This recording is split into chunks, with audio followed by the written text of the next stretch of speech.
Murakami, through those years in Toronto, was like keeping me company. His characters were my friends. Just sort of this like magical world. The world is just such a crazy, like life is just such a crazy abstract experience, and like what is all this? Like, like I don't really know.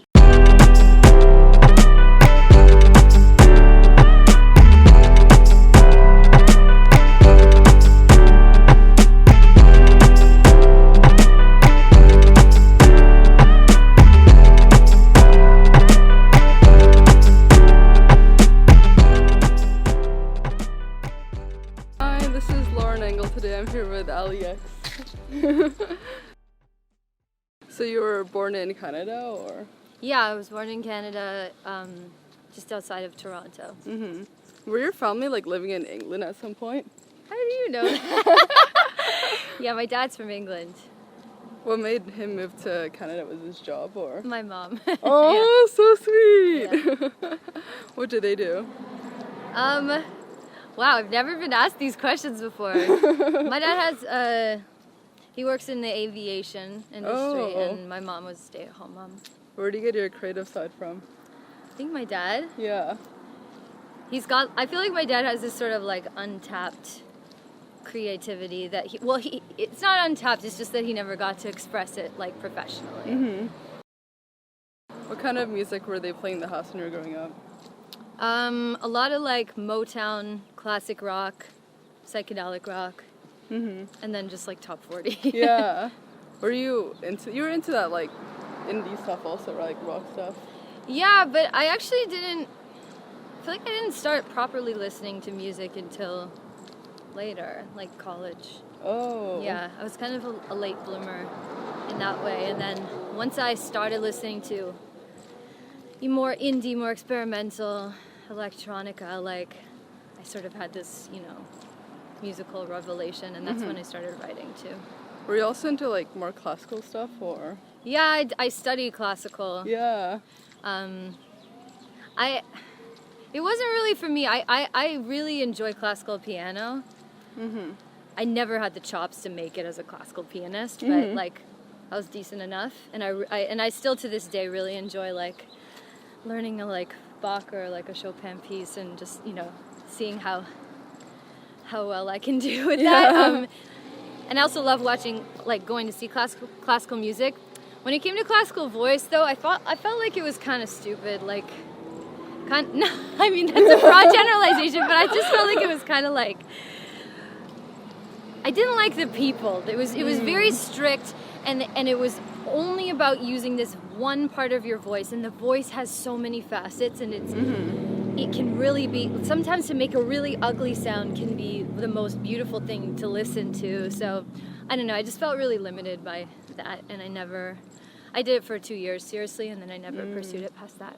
Were you in some sort of like reality TV show? Girl, you are bringing up all the dirt, and you're not even looking at like a notepad or anything. It's all memorized. I thought we studied and memorized it. Okay. This girl's full of surprises. Let's just say no, I was not on a reality television show. Just leave it at that. How would you describe yourself back then growing up? Always weird. Early childhood years I was getting made fun of constantly, so I think I sort of learned how to show the sides of me that attracted people to me, which was my voice, singing, and being funny. And yeah, I think I was just a really sort of scared kid that was like holding on to various things to just, not be made fun of. Then as I got older, I sort of settled into myself a little more and really started to embrace my weirdness. Did you like school or not at all? I was like a C student, other than English and music and like visual art at one point. But yeah, I never like loved school until later when I got to just do purely like stuff I was good at. Yeah. Was music always a big part of your life? Like, did you know that it's going to be the career that you wanted your life devoted to? I did, yeah. Yeah, I always knew. I never had any other options. So you didn't have any musicians in the family, or even like uncles, or how did you know that was like a viable? My great-grandparents, like my grandpa's grandparents, they were musicians. They were session musicians. They I think one of them played the drums and the other the piano. Mm-hmm. I don't know if they did it full time. Like, I don't know if they made money. Mm-hmm. But I think maybe they did. I should find out more. But yeah, for at least 2 generations, there's been no serious. I have an uncle who's a painter too. So like there are little like threads in our genealogy of creative arts, but it's definitely not like an artistic family. Yeah. Where do you think you got like the confidence or characteristic from that you know that you could like one day it will work out, even though you didn't really have people around you who were doing it? I don't know. Like, first of all, I don't even really know what it working out is, because like now I'm at a point where I'm able to sustain myself without working a day job, and like that's definitely a level of success. Yes. But have I like made it? Like, I don't know. But anyway, I've always had this sort of like confidence. I'm not a confident person, but I've always had a confidence in my abilities to be an artist. And I don't really know where it comes from, but it's there, and it's still there. And I'm just gonna see how it goes. I really I don't think that I could do anything else, so I just gotta make it work. I love that. So did you go to college at all, or? I did. Yeah. Yeah, I took a year off, and then I went to college, and yep. What did you do music, or? I did musical theater, yeah. It's kind of embarrassing, but there were some things I learned there that I apply to my performance now, but mostly not, you know, like it's funny, at the time I really liked it, but now when I see people singing that way, it's just like, I don't know, sort of like my tastes have changed, I guess. How long after that until you moved to LA? Long, I think. Like 4 years? Oh. Yeah, just me. It was just me alone in my little apartment, like learning how to write music really and produce. And just writing like tons of songs, most of them bad, until I hustled my way into like a publishing deal and got out here. Yeah. Were you like living with your parents still back then, or? No, I left. Oh, so were you doing other jobs? Yeah. I was, I did catering. I would teach voice lessons, which I actually really liked. Oh. And then, I was in, oh my God, I'm just telling you everything, but it's fine. I was in a cover band. It was really fun though. Yeah. And what else? I think once or twice I did like a little acting job, like a small part on a TV show or whatever. Yeah. Yeah, I think that's about it. And then, what made you want to get like a writing deal, right? Was it publishing deal? Publishing deal. I just wanted, you know, LA was like calling to me. I visited a friend who, early, like after college, she moved out here because she got a part on All My Children. And I came out to visit her, and I sort of just had this feeling like I'm supposed to be in this city. And so it wasn't so much me going after a publishing deal as it was like I knew the publisher was based in LA, and I knew they could get me out here. And I knew that there was some, you know, money to be made in songwriting. So I don't know. I wasn't being like too strategic. I was kind of always just like opening myself to any opportunity. Were you putting out stuff?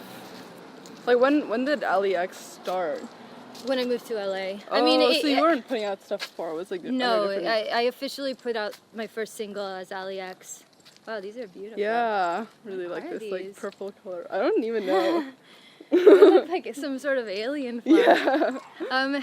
I put out my first single in 2014, which is right after I moved to Los Angeles. Oh. But I mean, I was like incubating everything for years in that apartment in Toronto, and everyone in Toronto, all my musician friends were like, "What are you up to? What are you doing? Why aren't you performing?" And I was like, "Just let me do it." Like I just had this sort of vision, and and that turned into ALLIE X. I turned into ALLIE X. I love that. So all the years before that, you're just kind of collecting songs, and like you were you waiting for the right moment? I was finding a sound. I don't know, like, if other artists can relate to this, but I had a lot to say, and I had a lot of feelings, and I had a lot to express, but I didn't have the sonics that were doing that properly. So it was really about sort of listening to a lot of music, trying out a lot of stuff, and the big thing for me was learning how to produce, because all of a sudden I was able to sort of like,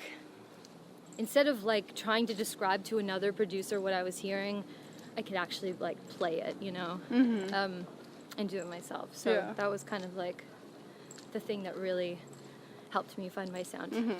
How are you able to get a publishing deal initially? Did you already like know people? It was like, somebody who knew somebody else who knew somebody else, and then I managed to get myself out to LA with this like internship, and then I managed to convince them to let me stay for an extra week, and I like took a few, I don't know, I was just really relentless and sort of like, like I said before, I wasn't being too strategic. I was just going for like everything. And by fluke, I got a publishing deal. Most people don't get a publishing deal without like a song cut. I know, that's or like, how did you? Yeah, like it was me just being like, you guys, I'm a really hard worker. You should trust me. You should bring me. And they took a risk on me, and it got me out here. Was it difficult initially? Like, did people not want to work with you, or like getting your name out there? No, actually, there's a funny thing in LA where newbies are appreciated. There's this sort of, this sort, well, at least, maybe if you're coming to the city and you're unpublished, and like, then it's a lot harder. But if you're with the right sort of crowd, like, I didn't find it too difficult to get started. I was getting plugged into like, good sessions,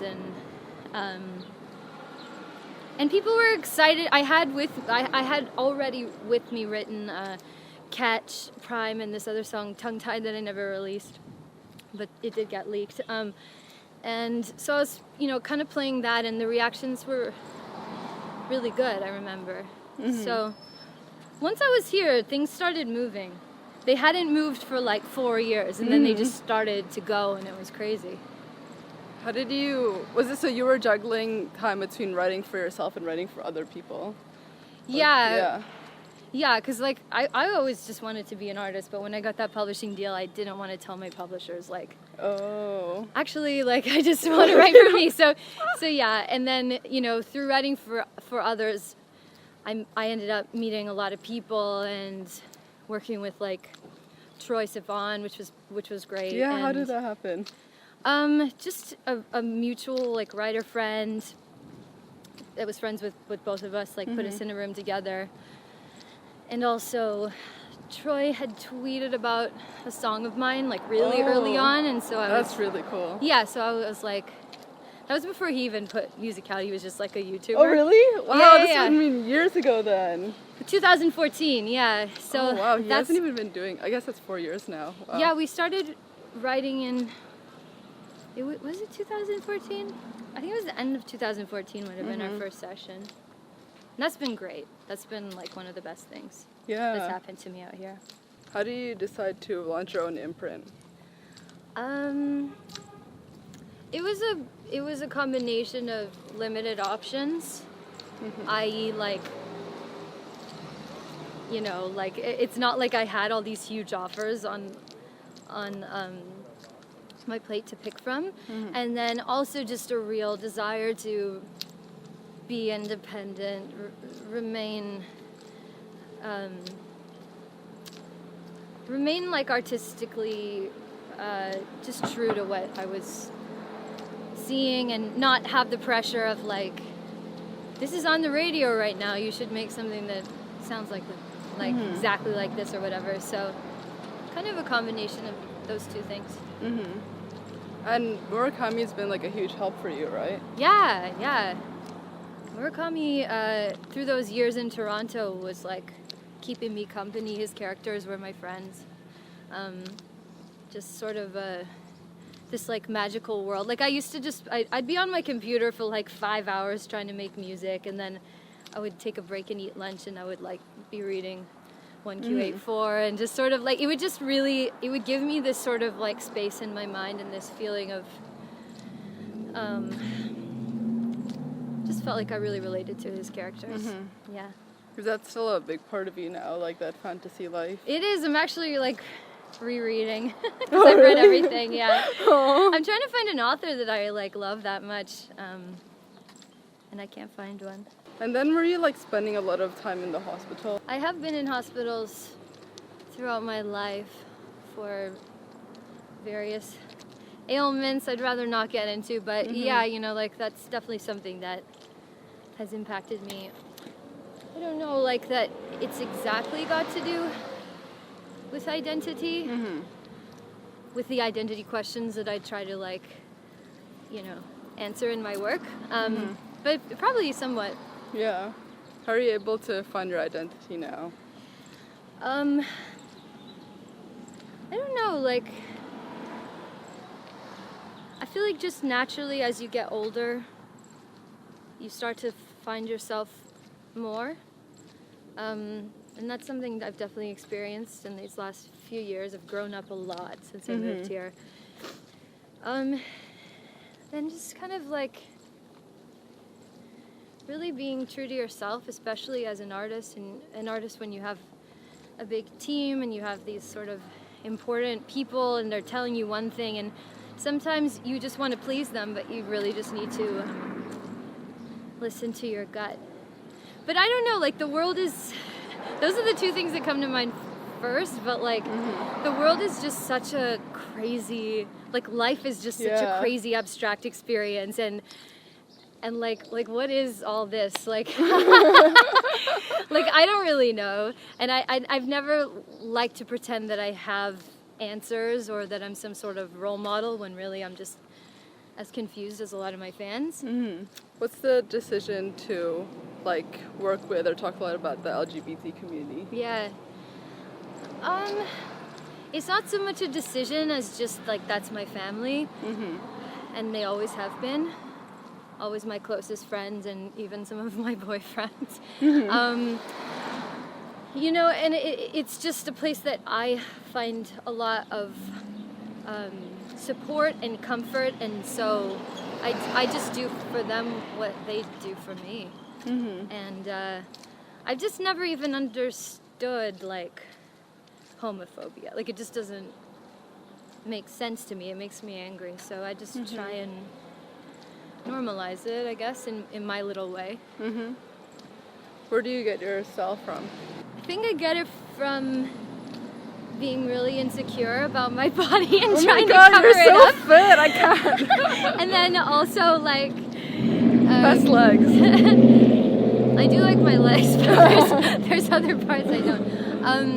And then yeah, kind of just like what makes me feel like powerful, and like I think I like people staring at me in some ways. I like to be kind of, whereas I used to want to just fit in with all the kids at school. Now I like to sort of stand out as someone different, and so I think my style reflects that as well.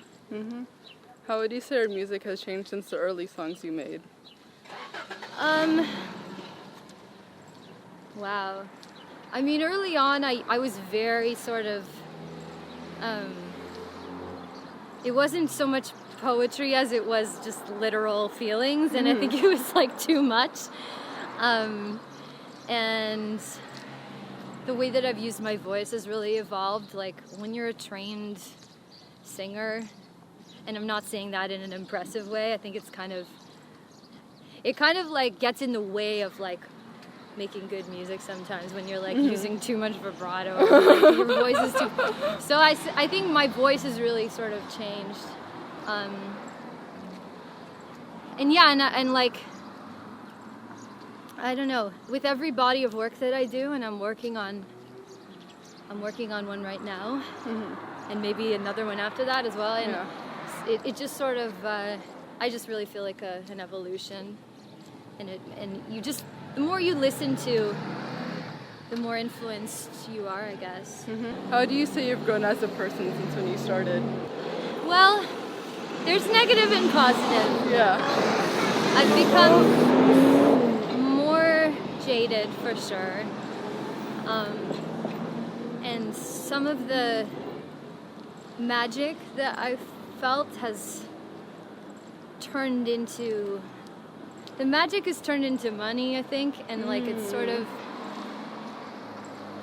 when you actually break into the industry and you know people start taking you seriously, like you just see things sort of differently, and it's just bound to happen. I think it happens to anyone who's aspiring to come to LA, and then you know it actually starts to work, and then you start to sort of see things differently. But on the positive side, I've become a better musician. I've become a better artist.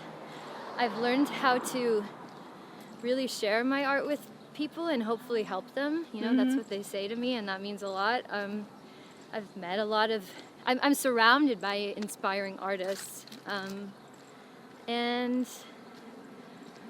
yeah, I think I've learned how to, in my personal life, I've learned how to share and be more compassionate. So I think one thing I've talked about a lot in my work is sort of this mental battle of like, am I a good or a bad person, and like what does that mean, like on either side? And these days I'm feeling like better about that. I think I'm a good person, and I think that's a big progress to sort of be feeling that way. So, Yeah, I love that. Yeah. Actually, similar to that, but what would you say have been your biggest challenges? Yeah, like mental health, physical health, being broke, which is, that's actually never been the biggest thing, but it is a challenge.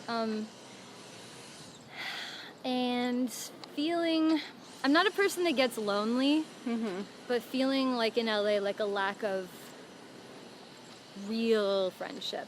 All my I have so many like friends here, but it's always business. So that's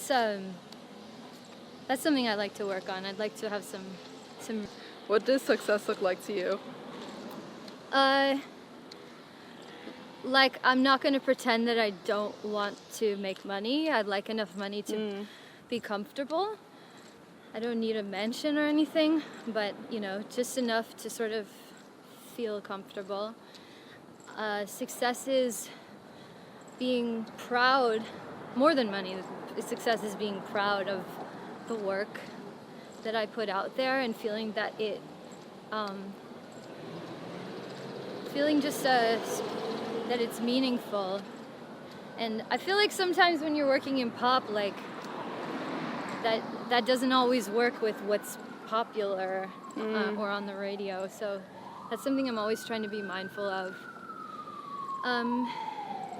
And I think just if in 5 years I find myself in a place where I feel calm and content, like that's success. Like, I don't know, I'm always drawn to this like tortured existence of being in highs and lows, and like I think sensitive artistic people are just naturally like that, but I've become very aware of it and how it's detrimental to me, and so I think just working towards like being a little more calm would be really good.